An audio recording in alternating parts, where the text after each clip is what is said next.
देश में अगले साल की शुरुआत से यानी जनवरी 2022 से ही लोगों की जेब पर बोझ बढ़ने वाला है।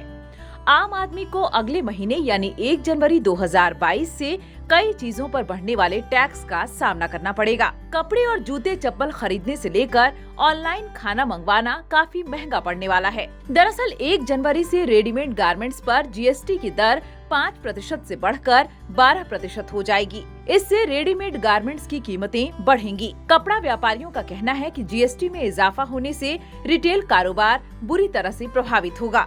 रेडीमेड के व्यापार से जुड़े व्यापारी जीएसटी में इजाफा किए जाने का विरोध कर रहे हैं। वहीं आम लोग भी जीएसटी दर बढ़ाए जाने को लेकर नाखुश हैं। हालांकि सरकार अपने फैसले से पीछे हटने के मूड में नहीं है।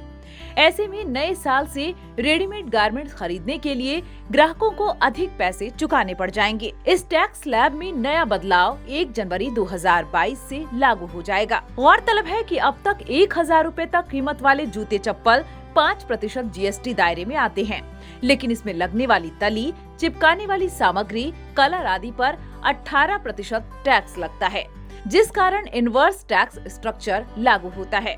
इसके अलावा चमड़े पर 12% टैक्स लगता है।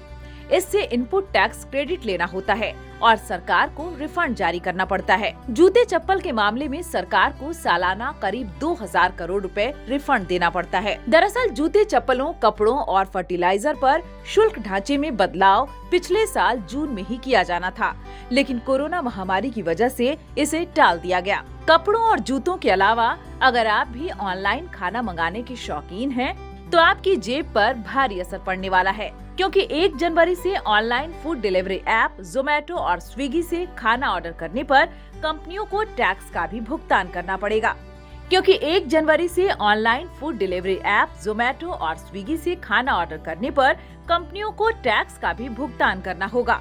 नए साल से फूड डिलीवरी ऐप्स पर भी 5% जीएसटी लगेगा। हालांकि यूजर्स पर इसका कोई फर्क नहीं पड़ने वाला है, क्योंकि यह पहले ही क्लियर किया जा चुका है कि सरकार यह टैक्स ग्राहकों से नहीं बल्कि ऐप कंपनियों से वसूलेगी। लेकिन ये तो हमेशा से ही होता रहा है कि अगर सरकार की ओर से किसी कंपनी पर कोई बोझ पड़ता है, तो ऐप कंपनियां किसी न किसी तरीके से उसे ग्राहकों से ही वसूलती हैं। ऐसे में नया साल ऑनलाइन फूड ऑर्डर करने वालों के लिए भारी पड़ने वाला है। न्यूज विंग की bureau report. Giridih is a small place, and we have like very less facilities in terms of education and this kind of infrastructure. It came to our mind that basically there should be good opportunities for the students of Giridih, those who are leaving the town and going outside for studies, their higher studies and their education. I wanted my son to start with the coding classes, so I researched it online. I got through all the reviews and everything. Then I got in touch with the White Hat representatives, and I was very happy with the progress and all how he was doing. So then I thought that why not to implement it in our school so that all the students are able to learn this thing. I started coding because we can make our thoughts real. We can interact with the computer. White Hat Junior is helping me to create a web browser.